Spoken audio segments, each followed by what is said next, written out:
Muchas gracias, Nole. Buen día para todos. Ustedes ya saben que vamos a hablar de temas de salud y en este caso nos vamos a dedicar a los hombres. Vamos a hablar de algo que es característico en los hombres a partir de los 40, 45 años, diría yo, que es el agrandamiento de la próstata. Y muchos hombres, bueno, tienen miedo de hacerse los chequeos, pero cuando está indicado es importante atenderlo. Hoy vamos a hablar de la cirugía mini-invasiva para resolver justamente la hiperplasia o el agrandamiento de la próstata, que es un tumor benigno. Tenemos un invitado de la Argentina, el doctor Alberto Villalba, es urólogo, cirujano, y nos va a poder hablar de esta temática. Doctor, bienvenido, un placer. Bueno, buen día, muchísimas gracias, María. Es característico, ¿verdad? Se da en porcentajes muy altos esta patología. Sí, el agrandamiento prostático es la patología más frecuente en el hombre a partir de los 45 o 50 años y empieza a generar estos síntomas que hablábamos hoy, que el hombre tiene que estar atento a poder identificarlos porque está presentando algún problema. ¿Cuáles son esos síntomas, doctor? El hombre, por ejemplo, tiene dificultad para empezar a orinar. Se incorpora, se levanta durante la noche o más veces, más frecuentemente, intenta orinar y tiene dificultad. Tiene que a veces comprimirse el abdomen o tiene que sentarse para poder orinar. Termina de orinar y se queda con ganas de orinar.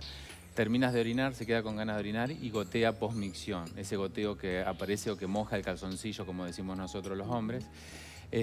Termina de orinar y al rato o a los 15 minutos o 20 minutos, media hora, además, quiere orinar nuevamente. Eso se llama micción en dos tiempos. Eso significa que la vejiga no puede evacuarse completamente porque tiene un componente obstructivo que es la próstata.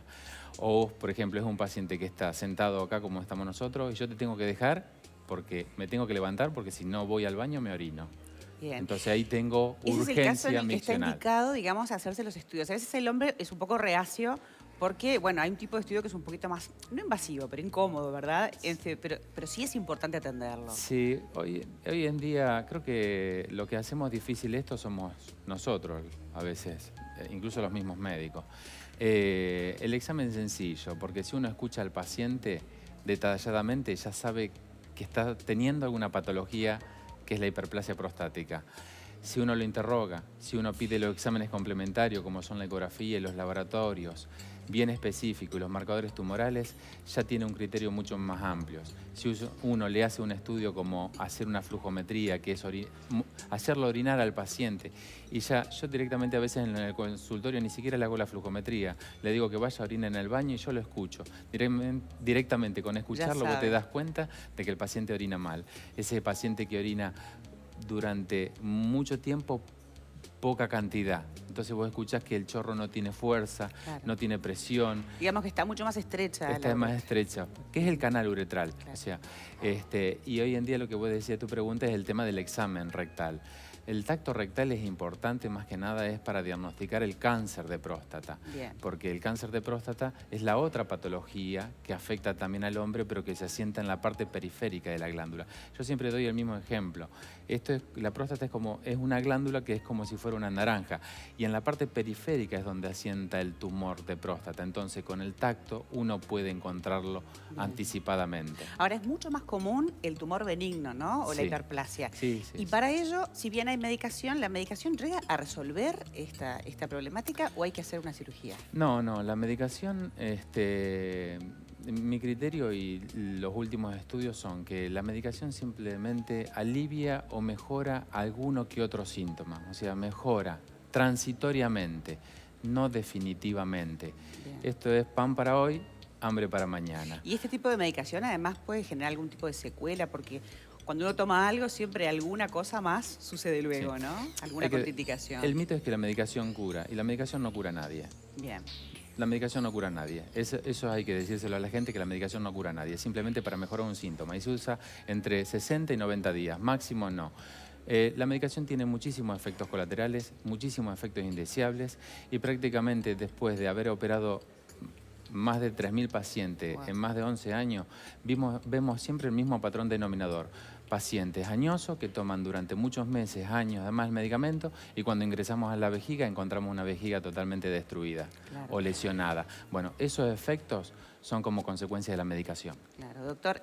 La cirugía está indicada, existe la cirugía tradicional, digamos, pero esta cirugía mini-invasiva, esta cirugía más rápida, que uno piensa cómo ha avanzado la medicina en este aspecto, ¿no? Porque permite que sea mucho más ambulatorio. ¿Nos podría contar? Sí, esto es tecnología aplicada a la medicina. Y cuando hablamos de tecnología, avance científico aplicado a la medicina, hablamos de resultados. Y cuando hablamos de resultados, hablamos de mejorarle la calidad de vida a la gente.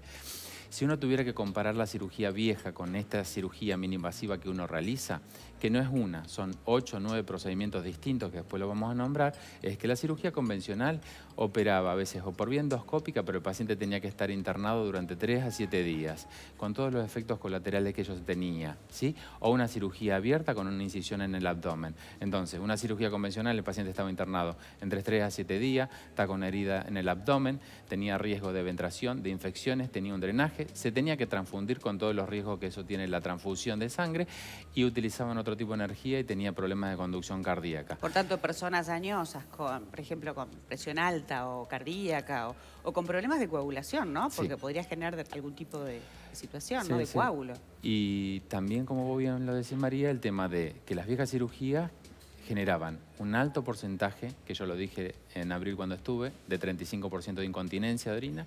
O sea, el paciente que se operaba no quería decir que se había operado de próstata porque sabía que se le escapaba la orina o quedaba impotente. Y eso a los hombres les importa mucho, obviamente. La vida sexual es algo importante. Es fundamental. Estamos hablando de pacientes que superan a veces los 50, 60, 65 años, pero siguen teniendo sus relaciones sexuales. Y hoy en día, con la cirugía mini-invasiva, ¿qué significa mini-invasiva? Que primero que es una cirugía sin cicatriz. El paciente se mira y no se observa ninguna cicatriz. Segundo, que se utiliza una vía natural por donde el paciente orina. Tercero, que es una cirugía definitiva. Uno puede extirpar toda la glándula, no solamente el tumor benigno, sino llegar hasta la parte periférica donde asienta también el tumor maligno. Segundo, no deja incontinencia, no deja impotencia, no deja estrechez, no se transfunda el paciente. Y entre 3, 6, 12 o máximo 24 horas el paciente está dado de alta en su casa y sin sonda.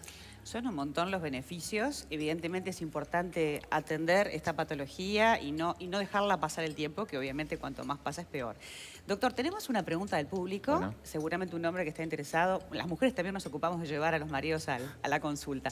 Vamos a ver qué es lo que nos preguntan. Bien. José María nos pregunta, dice, tengo 55 años y hace tiempo que vengo con dolores y me sugirieron operarme porque tengo la próstata inflamada. Bueno, Me da ahí está. miedo que perjudique mi vida sexual. ¿Qué opina? Bueno, un poco lo que estaba mencionando recién. Primero, ¿verdad? María, el tema es el siguiente. La próstata inflamada o agrandamiento. Existe un mito que el hombre tiene que esperar tener la próstata muy, muy grande como para resolver la situación en forma quirúrgica.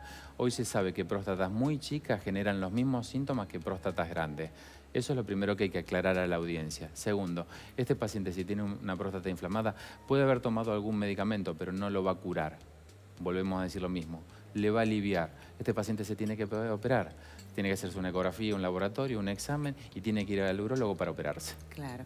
Muchos pacientes uruguayos, el doctor ya ha estado aquí en Uruguay, han ido a la Argentina a operarse. Sí. Porque justamente los beneficios son muchos, la recuperación es muy rápida, también nos decía.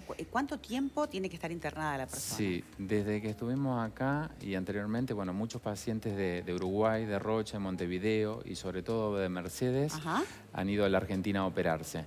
Es más, el último paciente que yo ayer pasé por la casa es un paciente de 85 años, se llama Rubén Ortiz, le mando un saludo a él, a la familia y a Chichita, la esposa. Él es peluquero, sigue trabajando y bueno, prácticamente tenía una próstata enorme y estaba con sonda hace 3 o 4 meses. Bueno, no le habían planteado otra técnica más que la cirugía convencional y es un paciente de muchísimos riesgos cardiovasculares y él se operó y en 24 horas se fue al hotel y al otro día estaba en Mercedes. O sea que en 48 horas él había resuelto su situación. Le agradecemos muchísimo su visita, doctor. Usted tiene, por supuesto, tiene una página web, tiene un montón de información donde quien quiera saber más lo puede encontrar. Bueno, ha sido muy gentil. Gracias. Nosotros seguimos, tenemos consejos. Estuve hace poquitos días averiguando